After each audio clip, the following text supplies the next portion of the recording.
3 months after my wife Rachel vanished during a ski trip, I saw her in a bar. She was laughing, her head resting on her best friend Ross's shoulder. "I owe you one for this idea," she chirped. I'd almost forgotten what freedom felt like. Her circle of friends kept pouring her drinks, asking when she planned to make her grand reappearance. She considered it, her eyes half-lidded. "Maybe in a week, once he's truly lost his mind looking for me, then I'll show up." I stood in the shadows, watching her bask in her newfound freedom. Then I pulled out my phone and called a friend who works at the Vital Records office.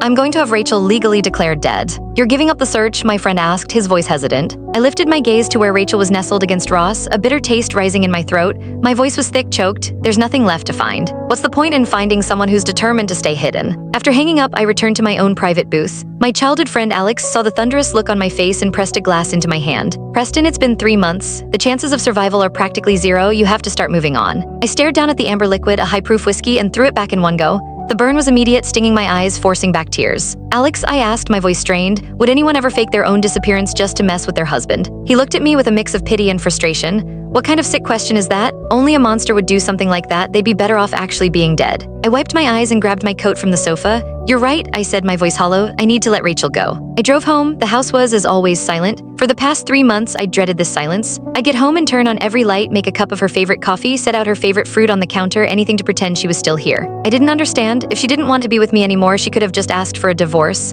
Why stage a skiing accident? Why the elaborate lie? I sank onto the sofa and picked up the 2 custom-made bobbleheads of us from the coffee table. I remembered the day she gave them to me, leaning against me, a playful smile on her face. "So when I'm not around," she'd said, "these 2 can keep you company." Her words from that day merged with the ones I'd overheard tonight. Preston used to be fine, but after we got married, it was like a switch flipped.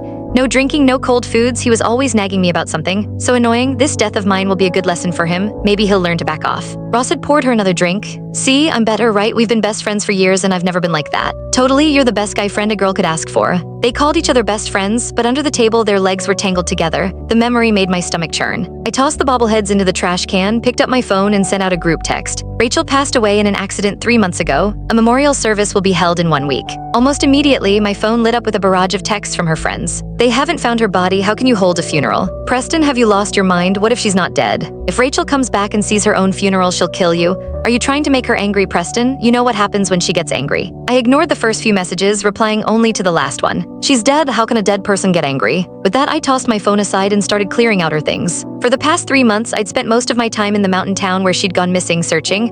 I'd rarely been home. The bedroom was mostly untouched. I pulled open her closet and froze. More than half of her clothes were gone. The only things left were out of season. A bitter, self-mocking laugh escaped my lips as tears streamed down my face. For 3 months, while I was living in a hell of hope and despair, sleeping in my car at the base of a frozen mountain, she had been coming back to our home, taking her. Click the link on the homepage to watch the full follow-up for free.